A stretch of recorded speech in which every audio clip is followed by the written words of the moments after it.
I have to say, when I came in here this morning, I sat with envy whilst I listened to your minister preach, talk about what he's done and how he's trying to defend the position of the industry and support what the industry is trying to do.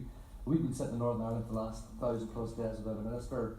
We have a £40 million Brexit, no deal Brexit fund for the whole of Northern Ireland. Where down here there's a £40 million fund for the tourism industry alone. Niall and I fight for resources from the government in the north to do the work that we do. I think we've got £360,000 so far in terms of trying to deal with Brexit. We've moved along in comparison to what the 9 or 10 million euros that have been given to the industry here. We're dealing with a 20% VAT rate, with a 13.5% VAT rate here. And whilst I know people here might think this is not good, you want to be in our shoes because it is much more challenging. I suppose Brexit for us has been a little bit of up to now a double-edged sword, in that the reduction in the value of sterling at the time of the referendum had seen visitor numbers and visitor spend from the Republic of Ireland and Northern Ireland increase by about 70% over that period of time. But I think as time moves on... How much the percentage, sorry? 70. 7-0? 7-0. Gosh.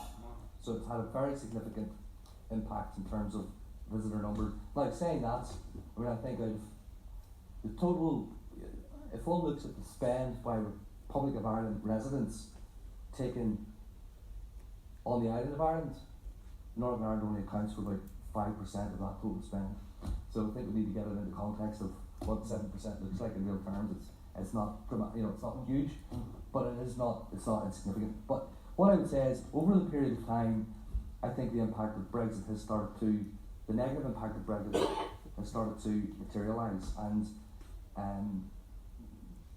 that some of that's indirect. I would suggest that the fact that we, as we were leading up to the Brexit date, 31st October, I think we've seen a significant downturn in consumer confidence in GB, in the domestic market, in the market here.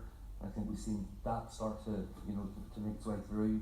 I think that we've continually been talking about the Irish border or the Northern Ireland border, and we are stuck in the midst of debate which has got a negative context to it, has had for a significant period of time, hasn't been helpful. I would suggest that the political discourse between our politicians north and south hasn't done any of us any favours either. But I think where we need to get to is we need a decision. Whatever that happens to be, and take some of the uncertainty away. And I know, the comment was made earlier, and I think it's absolutely right. We are at the start of a process, but at least if we know what that process looks like, and that uncertainty starts to disappear, and things seem to calm down, and we start to talk about other things other than Brexit and the other factors that impact on our lives, I think then we will start to see hopefully a return to a more positive environment. But it is certainly something that we find quite challenging without saying in the short, and expect that to continue into into next year. I think this year we've been the impact has been softened slightly because of the fact that we hosted the Open Championship over the summer, and I think we'll end up in a positive position at the year end, but certainly the second half of the year will be much softer than the first. Well, something raised by Simon Calder, and I'm going to put it both to yourself and to Niall Gibbons.